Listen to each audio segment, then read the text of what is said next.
Hello बच्चों, मैं आज आप लोगों को कबीर का दोहा का पार्ट 2 लेके चला आया हूँ। आया हूँ। पार्ट 1 में मैंने आपको इसके पाठ के मतलब इस अध्याय के जब जितने भी दोहे थे, सातों दोहा था, सातों दोहा का एक्सप्लेन करके समझा दिया था, समझे ना। अगर आप इन सब का PDF पाना चाहते हैं तो आप हमारे व्हाट्सअप लिंक पे जुड़ सकते हैं जो डिस्क्रिप्शन में है, समझे ना। या फिर आप हमारे मोबाइल नंबर से भी जुड़ सकते हैं 95 76 39 14 15। इस नंबर पर जुड़िए। जिस भी चैप्टर का PDF आपको चाहिए हम वहाँ से आपको PDF प्रोवाइड करवा देंगे। बस आप मैसेज कीजिएगा, आपको PDF मिल जाएगा। आइए क्वेश्चन आंसर को देखते हैं, समझे ना।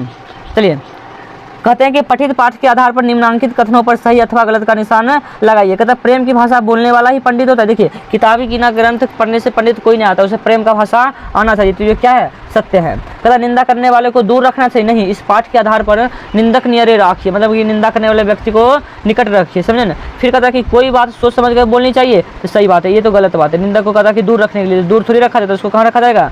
पास में, पठित पाठ के आधार पर। अब कहता कि साधु सज्जन व्यक्ति जुड़ता रहता है जबकि दुर्जन व्यक्ति टूटता है तो जुड़ता नहीं है। यह बात सही है, हम पढ़े थे ना पंक्ति में, दोहे में। अब आइए 2 नंबर क्वेश्चन देख लेते हैं। 2 नंबर क्वेश्चन क्या कहता है?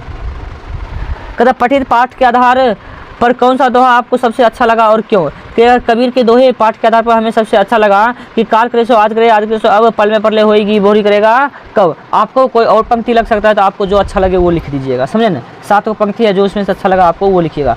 क्योंकि इस दोहा में समय की महत्ता को बताया गया है और जो करना है उसे अभी कर लेना चाहिए, ना कि भविष्य के आफत भविष्य में के लिए छोड़ेंगे, उसके लिए आफत आ जाएगा। भविष्य के लिए छोड़ेंगे तो आफत हो जाएगा, जिससे तुम्हारा कार्य होगा ही नहीं, मतलब कि कोई भी कार्य को तुरंत कर लेना चाहिए।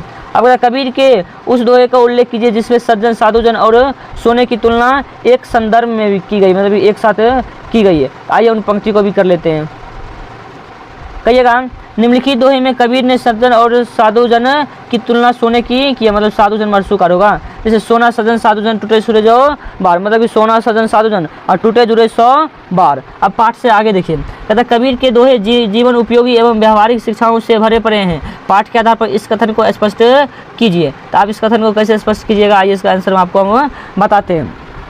कहिएगा, कबीर अपने दोहे के माध्यम से जीवन उपयोगी एवं व्यवहारिक शिक्षा का ज्ञान दिया है। जैसे काल करे सो आज करे, आज करे सो अब, पल में परले होएगी, बोरी करेगा कब, समझे। और इसके बाद यह है, निंदक नियरे राखिए, आंगन कुटी छवाए, बिन साबुन बिन निर्मल करे सुबह। मतलब कि निंदा करने वाले व्यक्ति को अपने सामने बैठाइए, अपनी झोपड़ी में बैठाइए और उससे निंदा करवाइए, ताकि आपकी कमी दूर हो सके और आप बेहतरीन बन सके। और इस पंक्ति से कहा गया कि कोई भी काम को हमें आज ही कर लेना चाहिए और अभी तुरंत कर लेना चाहिए, समझे। अब पाठ से आगे हम दूसरा क्वेश्चन कहता है, कबीर के दोहे का अध्ययन करने के पश्चात उन व्यक्तित्व के बारे में कल्पना कीजिए एवं लिखिए। कहिएगा, कबीर के दोहे का अध्ययन करने से ऐसी कल्पना की जा सकती है कि कबीर समय की जीवन उपयोगी को महत्व देते होंगे, आवश्यकता के अनुसार ना कराने की अपेक्षा रखते होंगे। अपेक्षा मतलब ना कराने की क्या रखते होंगे? अपेक्षा रखते होंगे। और आगे देखिए, निंदा करने वाले के प्रति भी उदार रहते थे, जो निंदा करता था उसके भी उदार रहते थे।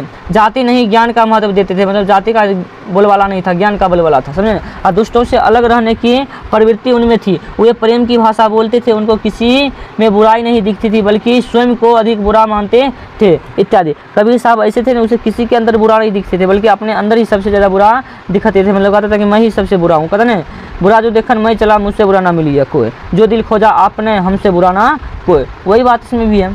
कहता हमें काम को कल के भरोसे नहीं टालना चाहिए। मतलब क्यों नहीं टालना चाहिए? कहिएगा, हमें किसी भी काम को कल के भरोसे नहीं टालना चाहिए, क्योंकि हो सकता है कि भविष्य के कल में हम हो या कोई विपत्ति आ जाए, हम काम को कर ही ना सके, समझे ना। मतलब कि भविष्य के भरोसे कैसे छोड़िएगा? क्या पता हम रहें या ना रहें, कि पता कल टपक जाए या विपत्ति आ जाए, ये सारे हो सकते हैं। अब आइए व्याकरण देखते हैं।